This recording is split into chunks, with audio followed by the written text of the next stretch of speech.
Bismillahirrahmanirrahim. Assalamualaikum warahmatullahi wabarakatuh. Hadirin jamaah Masjid Al-Muharram yang dirahmati oleh Allah Subhanahu wa taala. Pertama-tama marilah kita panjatkan puja dan puji syukur kehadirat Allah Subhanahu wa taala.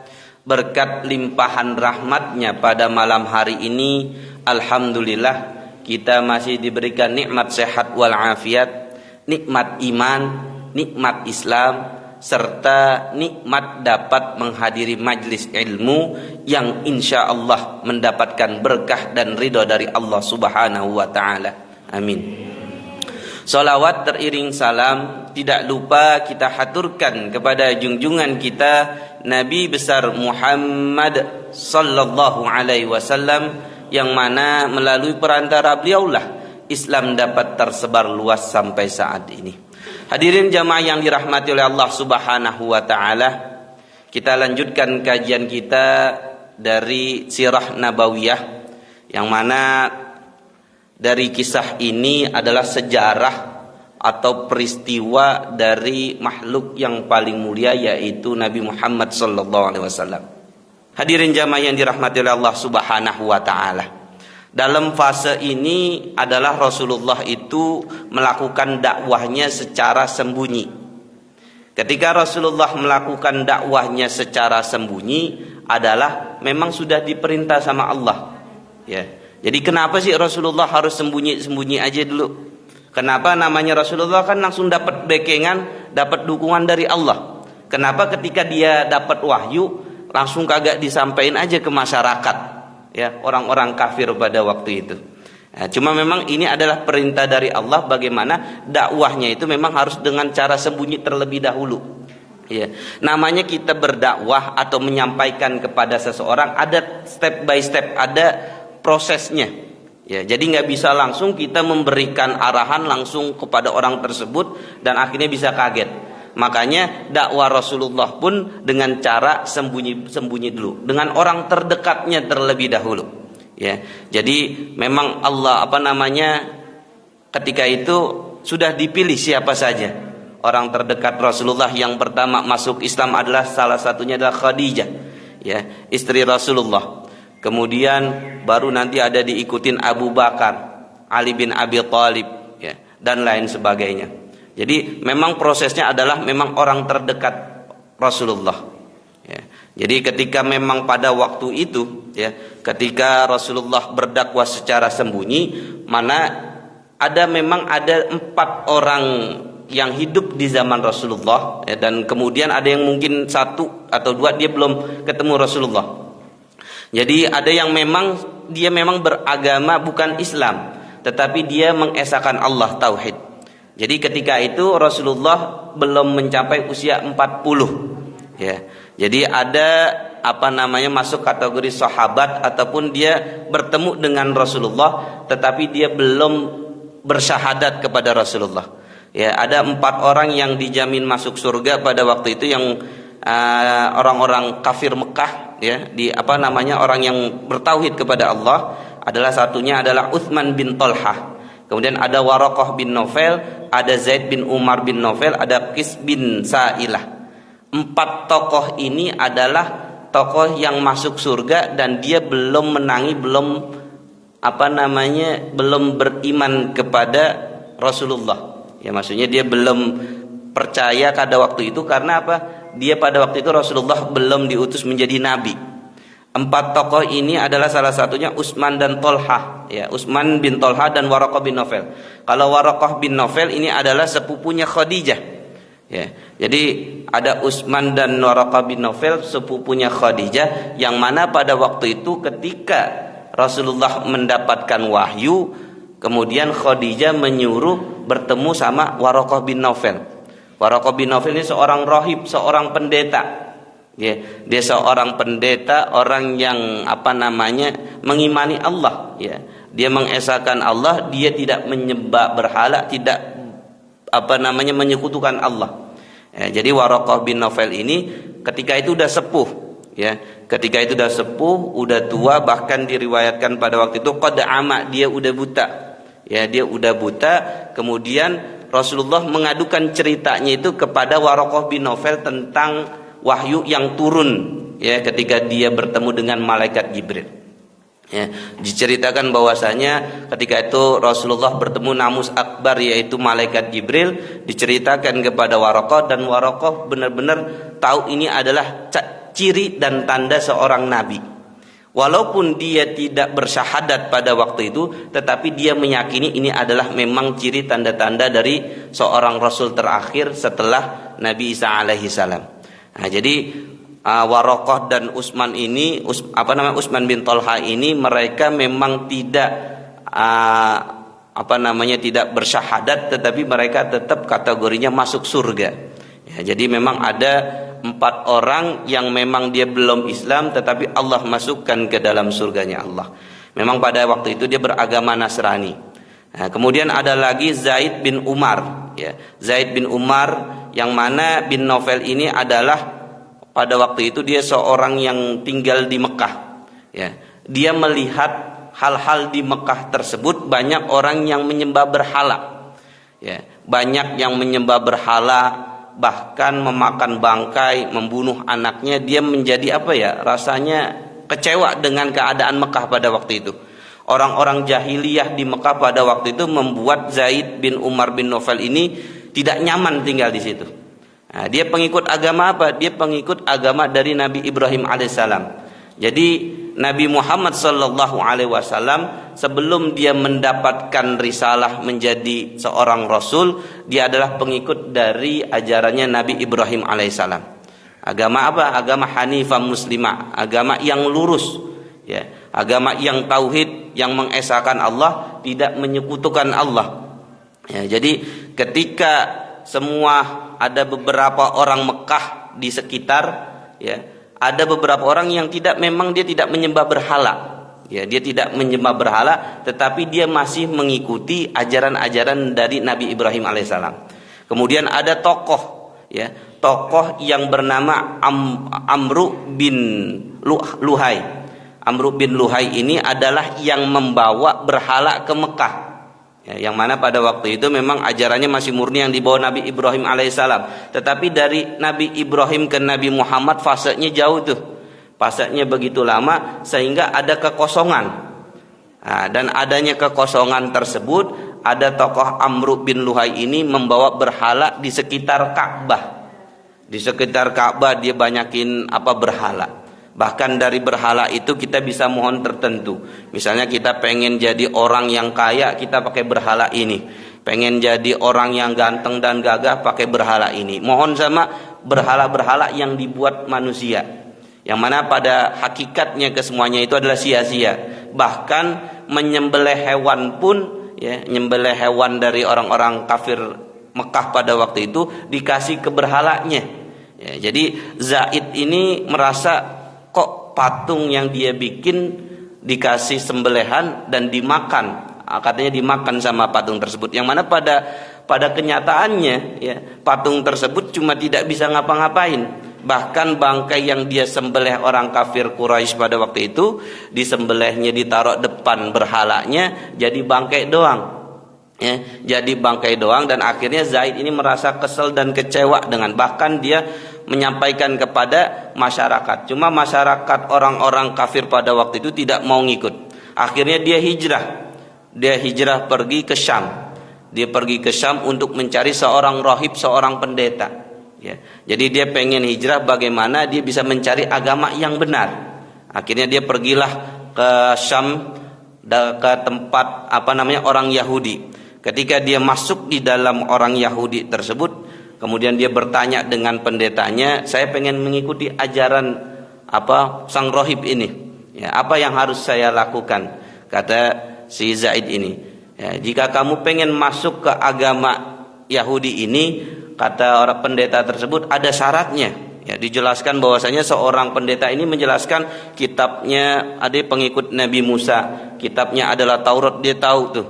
Ya, jadi masih belum banyak tahrif, ya, penyelewengan, tapi sudah ada. Ya, jadi sudah ada, tetapi ada syarat ketika dia mau masuk ke agama Yahudi, syaratnya kamu harus dimurkai sama Allah.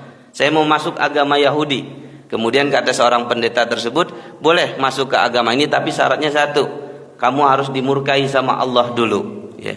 Tujuan Zaid datang ke sono adalah biar dia kagak dimurkai Allah. Dia hijrah dari Mekah ke Syam. Tetapi ketika dia bertanya kepada pendeta tersebut yang dia yakini mungkin benar, tetapi ada hal yang tidak membuat dia yakin.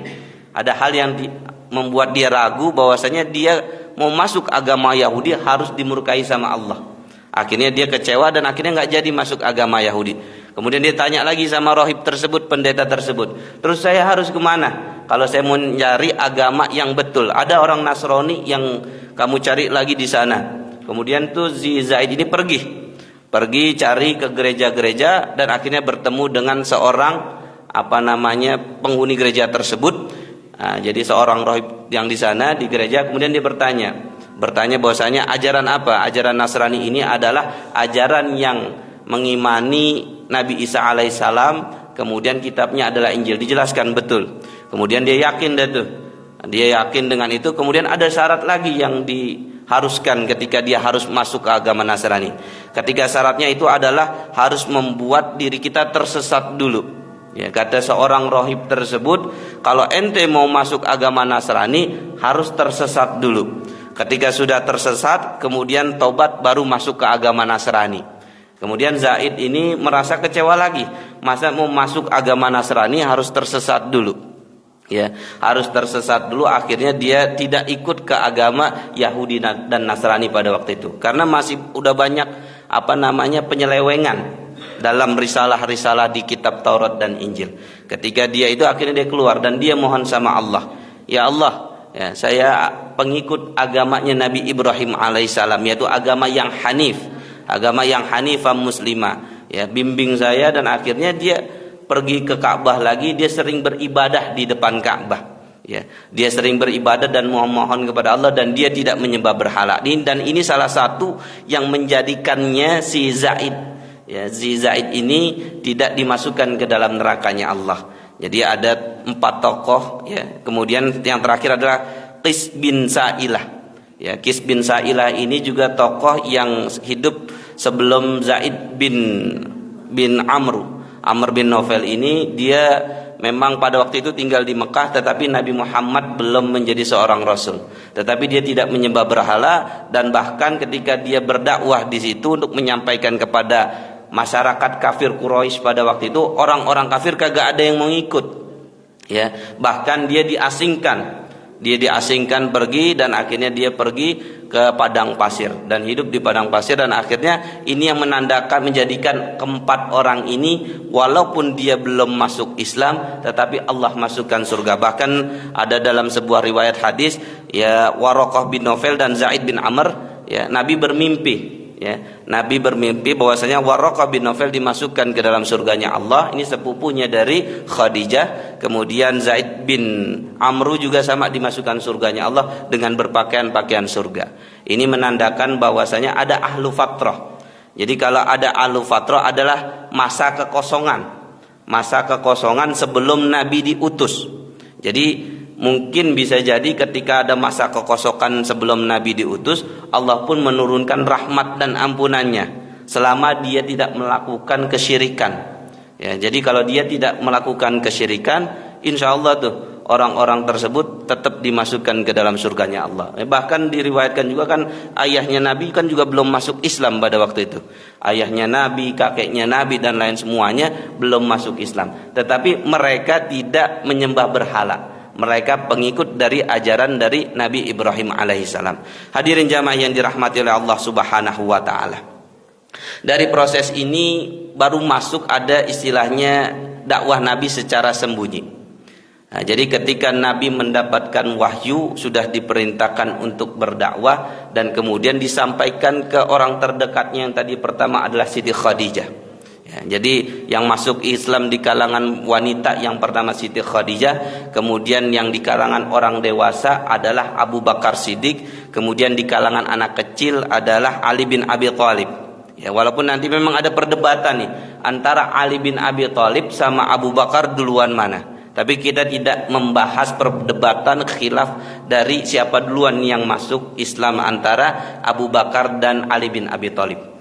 Ya, jadi memang ada yang lebih utamanya Abu Bakar yang orang dewasanya, Ali bin Abi Thalib yang anak kecilnya. Jadi Rasulullah berdakwahnya dari orang yang terdekat. Wa angdzir ashiratakal aqrabin, ya, dan berilah peringatan kepada keluarga kamu yang terdekat. Jadi Rasulullah dakwahnya dari orang terdekat, bahkan anak Rasulullah juga yang perempuan semuanya masuk Islam. Dari Ummi Kulsum, Ruqayyah, Zainab dan Fatimah semuanya masuk Islam. Tapi kalau anak laki-lakinya semuanya mati sebelum meninggal, sebelum Rasulullah diangkat sebagai nabi. Jadi 4 dari anak Rasulullah pun ini semuanya masuk Islam. Dia membenarkan dakwah dan risalah yang didapati oleh Rasulullah sallallahu alaihi wasallam. Nah, jadi dari 3 tokoh ini, ya, dari ada Siti Khadijah, Ali bin Abi Thalib dan Abu Bakar, semuanya masuk Islam. Nah, kemudian dari Abu Bakar Siddiq, ya.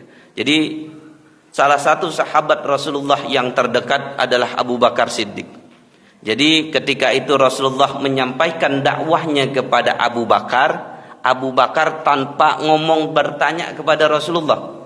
Ya, jadi biasanya kan kalau orang lagi menyampaikan sesuatu, kadang ada orang bertanya, keingintahuan. Tapi ketika Rasulullah menjelaskan ceritanya dia dapat wahyu, saya diangkat sebagai Rasul menjadi Nabi, kemudian Abu Bakar langsung membenarkan tanpa bertanya.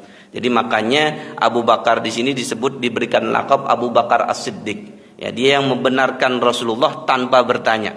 Ya, jadi kalau orang-orang kafir Quraisy pada waktu itu kebanyakan nanya, ya mungkin kayak kisahnya siapa Bani Israel, ya banyak nanya. Tetapi kalau Abu Bakar ini langsung mengiyakan, karena sudah ngikut sama Rasulullah dari zaman dahulu. Jadi sudah tahu sifat dan karakter Rasulullah.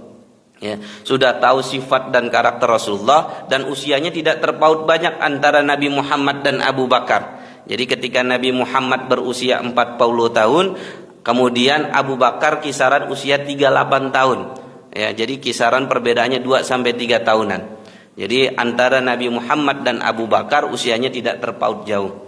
Nah, jadi ketika itu kemudian Abu Bakar Siddiq ini ketika dia sudah membenarkan agama Rasulullah, kemudian sudah dia bersyahadat, kemudian dia mengajak sahabat orang terdekat, ya, sahabat orang terdekat dari Rasulullah sallallahu alaihi wasallam. Jadi Abu Bakar ini pinter juga, termasuk orang yang cerdas. Akhirnya dia memilih dari kerabat Rasulullah. Ya, jadi dari kerabat Rasulullah itu ada salah satunya orang terdekat dari Abu Bakar adalah Utsman bin Affan.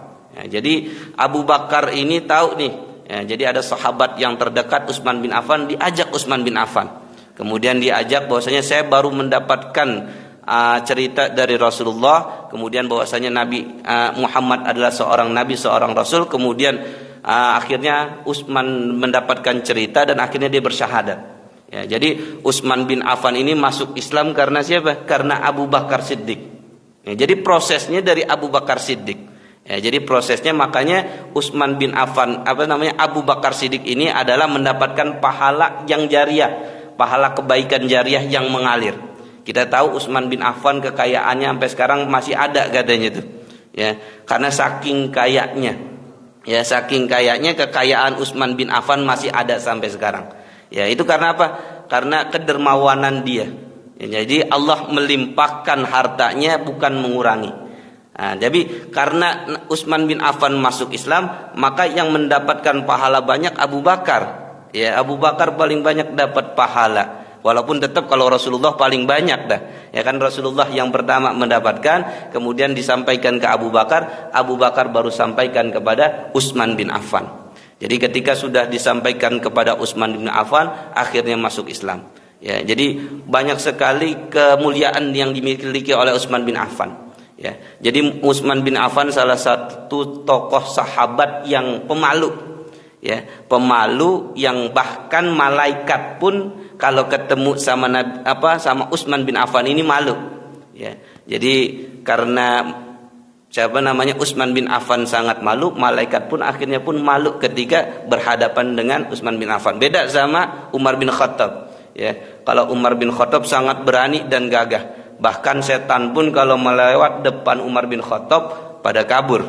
Ya, kalau beda kalau kisahnya Utsman bin Affan. Kalau Utsman bin Affan, malaikat kalau mau bertemu sama Utsman bin Affan, mereka malu. Karena apa? Wajahnya Utsman bin Affan dia tidak pernah melihat kemaluan. Ya, tidak pernah melihat kemaluan sehingga menjadi mulia mukanya. Ya, kemaluan sendiri aja nggak pernah dia lihat, apalagi kemaluan orang lain. Ya, ini saking mulianya dia sehingga dia termasuk ya sahabat yang sangat pemalu, malaikat pun malu. Dan dia diberikan kemudian dia dapat menikahi anak Rasulullah, ya, dapat menikahi 2 anak Rasulullah yang dinikahi oleh Utsman bin Affan. Jadi kemudian dari ini ada Utsman bin Affan, kemudian ada lagi yang masuk Islam itu ada Sa'ad bin Abi Waqqas, ya.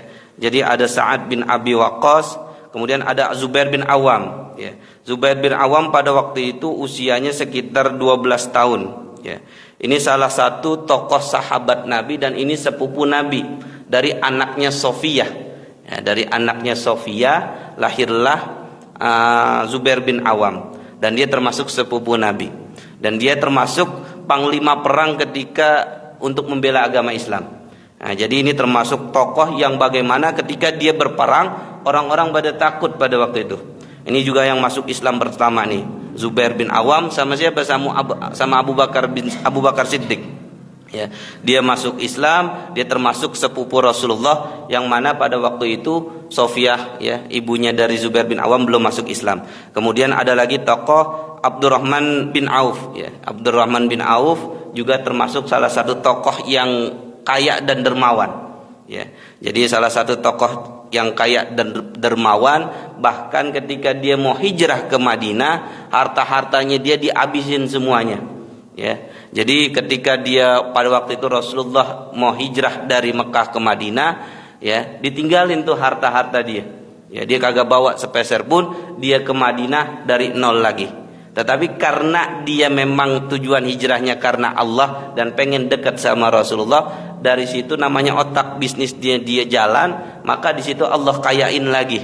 Ya, jadi Allah kayain lagi, kemudian Abdurrahman bin Auf bisa berdakwah dengan hartanya. Bahkan ketika dia pengen ngabisin, ada lagi, ngabisin ada lagi. Dia bingung cara ngabisin hartanya. Ya, karena apa? Dia dakwahnya itu tujuan hartanya itu bukan karena dia masukkan ke dalam hati dia. Ya, jadi ketika dia mencari materi, dia tidak masukkan ke dalam hati dia. Dia cuma mencari, ditaruh di tangannya aja, sesuai dengan kebutuhan dia. Jangan sampai kita cari materi, harta itu kita masukkan ke dalam hati kita. Kayak kita takutkan ketika kita cinta berlebihan, ya, terhadap materi yang kita kumpulkan, akhirnya hati kita menjadi keras. Ya, jadi kalau kita mencari harta, kita tujuannya adalah buat beribadah kepada Allah. Jangan sampai kita kumpulkan itu sia-sia saja.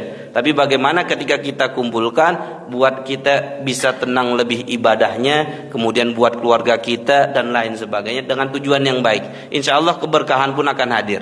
Ya, jadi keberkahan yang dimiliki Abdurrahman bin Auf, pengen jadi orang miskin kagak kecapean. Karena dia itu memang tujuannya udah dakwah dan sodakoh terus. Nah, jadi salah satu yang masuk Islam pertama. Kemudian ada Sa'ad bin Abi Waqqas. Nah, jadi Sa'ad bin Abi Waqqas, kemudian ada Thalha bin Ubaidillah. Ya, jadi Thalha bin Ubaidillah berusia pada waktu itu 13 tahun.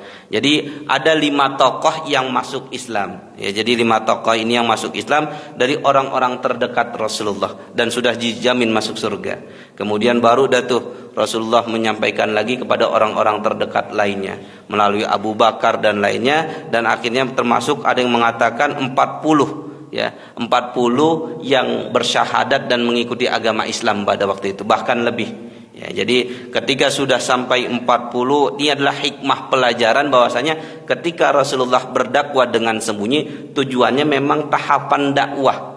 Ya, jadi ada fikih dakwah ketika kita ingin menyampaikan kepada anak kita, tidak semuanya kita kasih tahu. Ada anak proses yang memang dia taunya buat anak kecil. Kita sampaikan hal-hal yang memang khusus anak kecil diketahui. Nanti ketika dia sudah dewasa, kita bisa sampaikan hal-hal yang memang harus kita sampaikan. Jadi memang proses dakwanya ini dengan sembunyi. Nah, dari sembunyi ini kemudian barulah ketika itu Rasulullah pun takut, ya, ketika dia dakwahnya langsung terang-terangan dan kemudian Islam belum banyak pada waktu itu ditakutkan ada penindasan. Ya, ada penindasan dari orang-orang kafir Mekah pada waktu itu. Jadi makanya Rasulullah orang-orang besar ditarik.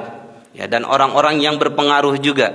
Jadi orang-orang besar berpengaruh ditarik sama Rasulullah, dan mungkin belum banyak pada waktu itu. Barulah ketika itu sudah disampaikan, ketika Allah mengatakan dalam surat Al-Hijr, fasda' bima tu'mar wa'arid 'anil musyrikin. Maka sampaikanlah olehmu secara terang-terangan segala apa yang diperintahkan kepadamu, dan berpalinglah dari orang-orang yang musyrik. Jadi ketika Rasulullah berdakwah dengan sembunyi, kemudian sudah lumayan banyak, baru Allah memerintahkan, turunlah surat Al-Hijr kepada Rasulullah. Ketika turun surat Al-Hijr, Rasulullah baru memberanikan diri untuk dakwah terang-terangan. Kemudian ayat selanjutnya, inna kafainakal mustahziin, sesungguhnya kami memelihara kamu daripada kejahatan orang-orang yang memperolok-olokkan kamu, alladzina yaj'aluna ma'allahi ilahan akhar fasawfa ya'lamun, yaitu orang-orang yang menganggap adanya Tuhan yang lain di samping Allah, maka mereka kelak akan mengetahui akibat-akibatnya. Walaqad na'lamu annaka yadhiqu sadruka bima yaqulun, dan kami sungguh-sungguh mengetahui bahwa dadamu menjadi sempit disebabkan apa yang mereka ucapkan. Jadi Rasulullah ketika dia berdakwah banyak sekali hinaan, cacian dan lain sebagainya, sehingga membuat hati Rasulullah pun merasa juga menjadi dadanya sempit. Nah, jadi ketika dia menjadi sempit, tetapi Rasulullah tetap diperkuat sama Allah Subhanahu wa taala, fasabbih bihamdi rabbika wa qum minas sajidin, maka bertasbihlah dengan memuji Tuhanmu dan jadilah kamu di antara orang-orang yang bersujud ataupun salat. Wa'bud rabbaka hatta ya'tiyakal yaqin, dan sembahlah Tuhanmu sampai datang kepadamu orang yang diyakini ajal. Jadi ketika Rasulullah sudah berdakwah dengan sembunyi, kemudian Allah memerintahkan, dan pasti itu cacian. Nah, jadi memang ketika dari sembunyi-sembunyi ini sudah terdengar dari orang-orang kafir Quraisy pada waktu itu. Nah, jadi orang-orang Quraisy sudah tahu nih ada ajaran agama Islam. Kemudian ketika itu sudah turun ayat ini, Rasulullah baru naik ke gunung, ya, ke gunung untuk menyampaikan bahwasanya kebenaran risalah yang dibawa oleh Rasulullah. Jadi ketika itu Rasulullah naik ke Gunung Qubais. Ya, jadi kalau Gunung Qubais itu, kalau mungkin yang pernah pergi umrah ataupun haji, di Sa'i itu ada bukit, ya. Kalau ada bukit di samping Sa'i itu sekarang jadi kerajaan, ya. Jadi ada bukit di situ namanya Bukit Qubais. Dan Bukit Qubais ini adalah yang mana ketika ingin mengumumkan sesuatu, orang-orang kafir itu naik ke Bukit Qubais, ke bukit atau Jabal Qubais ini, untuk menyampaikan bahwasanya misalnya ada perang ataupun ada serangan dari pasukan, maka biasanya dari hamba sahaya naik ke atas untuk menyampaikan kepada orang-orang yang ada di Mekah pada waktu itu. Kemudian ketika Rasulullah sudah yakin, naik ke atas Bukit Qubais.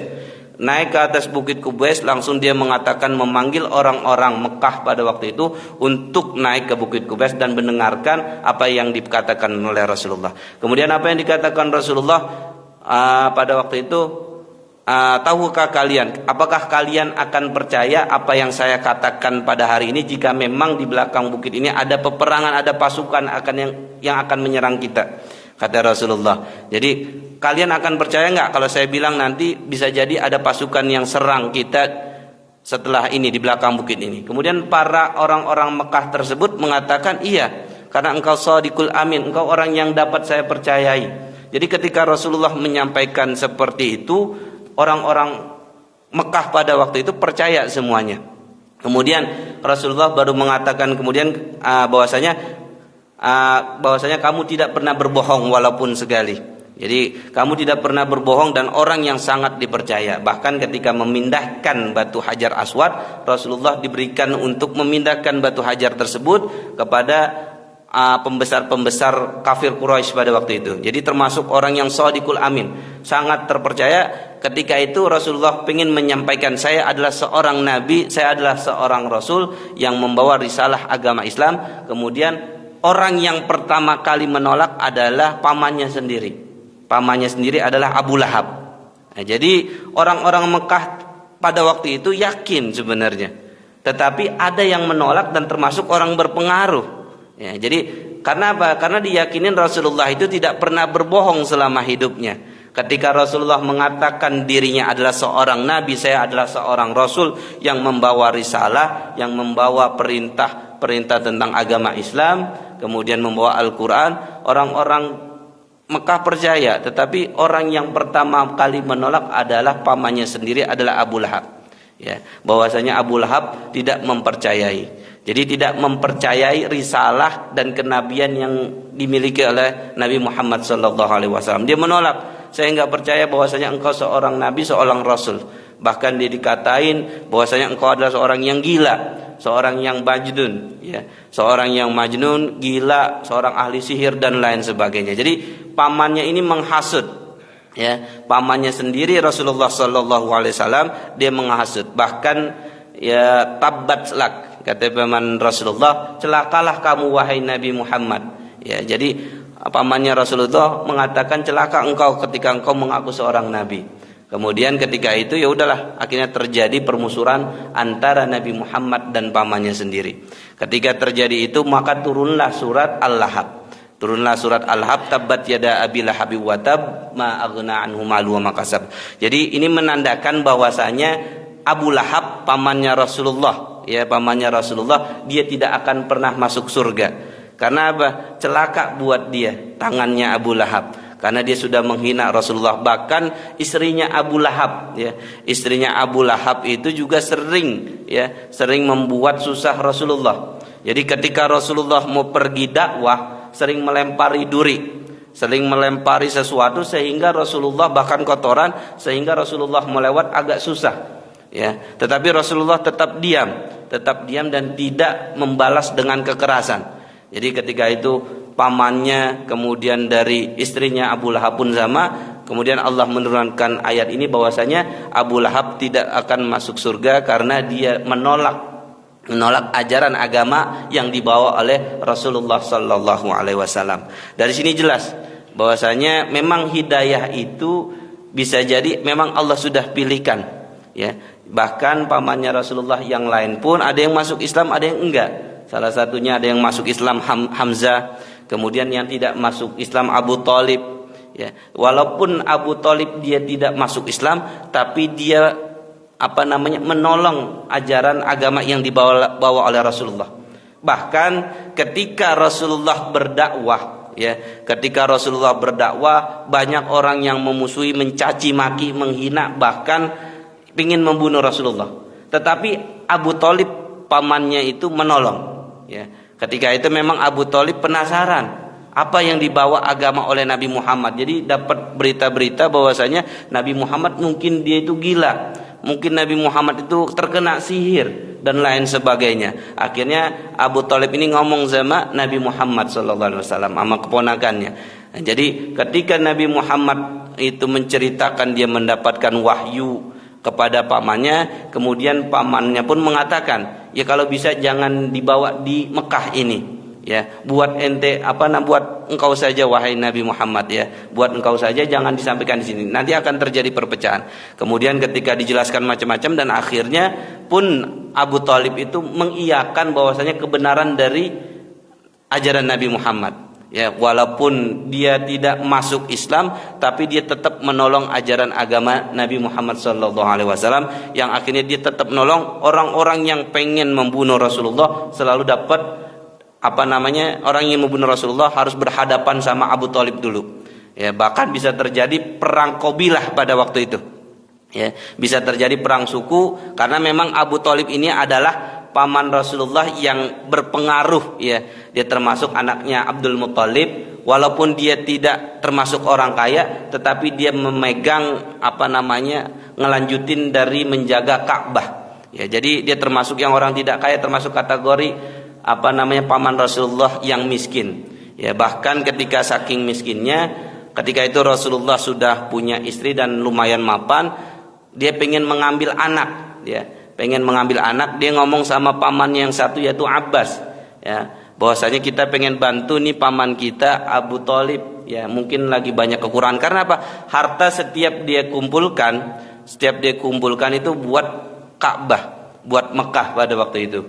Dia benar-benar harta yang dia miliki buat kebaikan Ka'bah di tempat tersebut. Kemudian ketika itu baru dia sisihkan buat makanan buat keluarganya.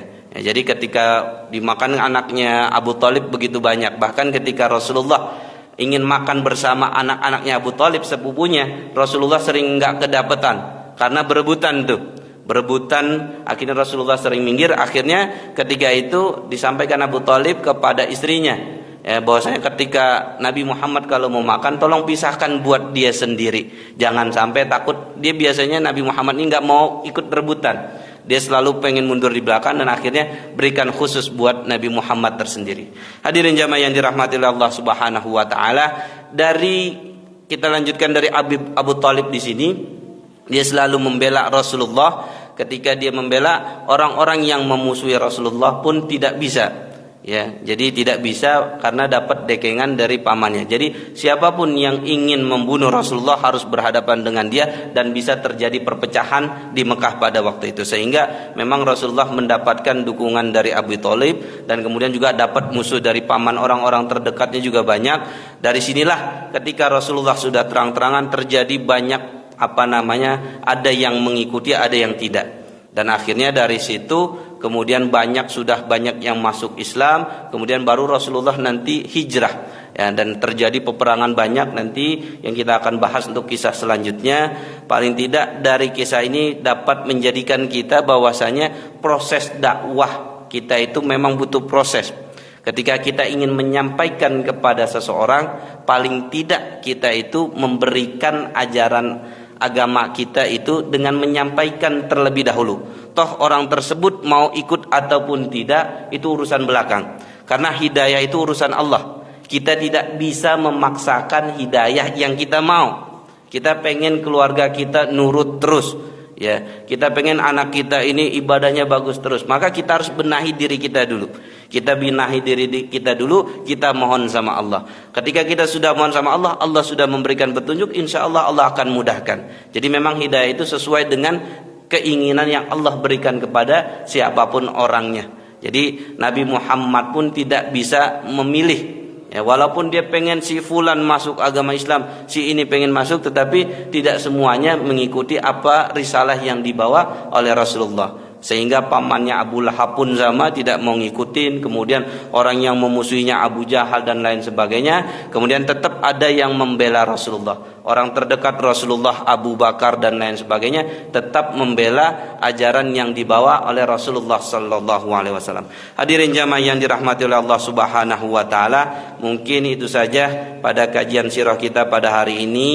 Mungkin ada sesi tanya jawab. Tafadhal yang ingin bertanya kaitannya untuk sirah pada malam hari ini.